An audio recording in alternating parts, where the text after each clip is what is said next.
Hi everyone, Emily here from Emily's Excellent Epics, and today I have for you a pretty decent sized book unhaul. Um, I have 1, 2, 3, 4, 5, 6, 7, 8, 9, 10, 11, 12, 13, 14, 15, 16, 17, 18, like 19, 20 books that I'm unhauling here. So I need to make some space for books that I've hauled.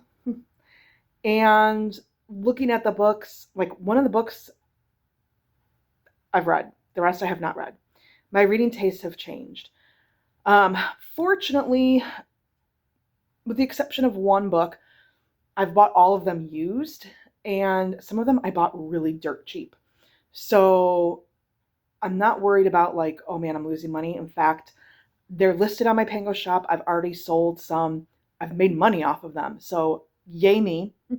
Um, and they're all books that I'm like, if I really do want to read them, I can easily check them out of the library. So I'm not worried about missing out on them. But my reading tastes have changed. So let me show you what I'm unhauling. And I'm going to put the link for my Pango shop in the description box down below. So first off, I've got several Terry Pratchett Discworld books I'm unhauling. Before the Terry Pratchett fans come at me, I am keeping like the 4 books, 1, 2, like 3 or 4 books that I have in the Witches um, series of Discworld, and I've got Guards, Men at Arms. Like I am keeping like some of the more. I am keeping some Discworld books. I just am not keeping all of them. And I knew that going into it when I bought these. I'm like, I might get rid of them. But again, I got them dirt cheap at a used book sale. So it's okay. I still plan on trying Discworld, but I just don't know when I'm going to get to it. And keeping a bunch of Discworld books, I need space on my shelf. They're easily accessible at libraries. And I'm not sure if Discworld is going to be the series for me. I was not a fan of Douglas Adams. I'm sorry. So that's why I'm getting rid of these. So, but I still plan on trying Discworld. I promise. Okay, just don't know when. So what I'm getting rid of as far as Terry Pratchett goes, I'm getting rid of Mort. Interesting Times. Eric. Sorcery. So I got to move things on my sofa. The Light Fantastic. The Color Magic. Soul Music. And Reaper Man. Okay. The next book that I'm getting rid of, I actually read this month, and like I read it as part of the hardest reading challenge that you'll ever do, that Cordy is doing. And this was a book that I bought at an estate sale because one of the prompts is read 3 books from a garage sale. And so I knew when I bought it that I was going to read it and then get rid of it, and that's okay. So that's The Secret of the Old Mill by Franklin W. Dixon. So I did enjoy it, but I do not need to keep this book. The next book, it's been so hyped, and so I bought it because there are a lot of people who read it and really liked it. And I started reading it last year. I read the first chapter, and I was like, nah. And then I started hearing some more reviews from it. And given the subject matter and how it's handled, I know that I am not going to want to read it. And that is The Wishing Game by Meg Schaefer. Now, this has been comped to Charlie and the Chocolate Factory, but it's about a teacher who has a student who's in the foster care system, and she basically tells the student, like, I'm going to adopt you. Like, you can't do that. So, like, Books and Lala, Kayla over at Books and Lala has a review of this, and from her review, I was like, the problems that you have with that book, I'm going to have too, and I'm good. We're moving on. Then the next set is a trilogy, and I don't know, I think I have this trilogy out of order in how I'm showing it to you. But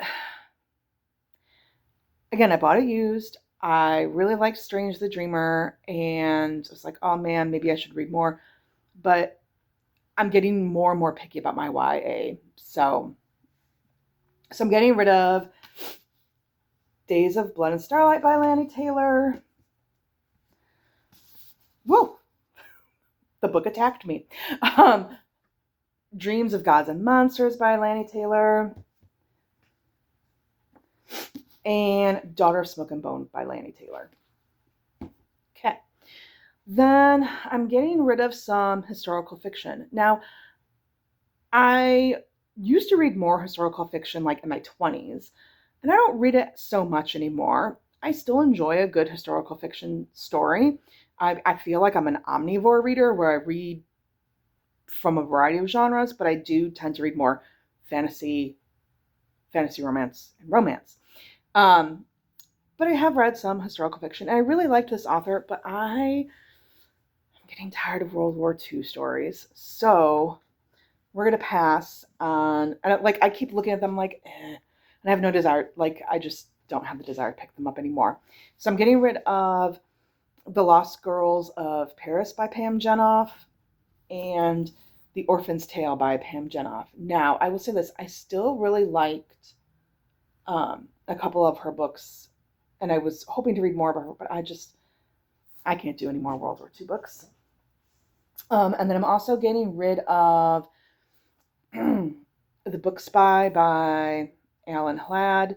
Again, it's a World War II book. I thought it looked intriguing because it's about a librarian spy in Lisbon, Portugal. That sounds intriguing, right? But I just know me, and I know my reading tastes. I have no idea when I would pick that up. And then, another World War II book that I'm getting rid of by a popular author is Kate Quinn, The Huntress. Again, I just am not a big historical fiction person. So I know that if it ever comes up again where maybe I need to read them for a book club or something, it's easily accessible at the library, as is Little Fires Everywhere by Celeste Ng. I picked it up cheap, and I picked it up because I heard it everywhere. I saw it everywhere, and I just keep looking at it, and I don't have the desire to pick it up. So time to move on. I need shelf space, and I really am working hard on trying to read / unhaul more than I take in. And this month was kind of a doozy as far as the haul goes. So I needed to unhaul more this month, and that's okay. That's okay. And now I'm back on track between selling stuff from Pingo and using those credits, and then book of the month. I went to Barnes and Noble when it was Premier members get triple the points. So you will see an unhaul later. It is the start of my spring break. Hallelujah, so much needed. And I have seen some booktubers who are teachers. They've done a video every day of their spring break. I don't know if I can do that. We shall see. I do have an unhaul, that was my unhaul. I have a haul. I have April's Pile of Possibilities. I have, I still have the bookmark tag that I want to film. So I've got 3 things that I know I want to film. I don't know what else I would film. I don't know how to edit, so doing a reading vlog would be a little hard for me. So we shall see if I post a video every day. I did Bookmas, and that was intense. I don't think I'll be doing that this year. But at any rate, happy reading, everyone, and hope you're having a wonderful spring. Bye.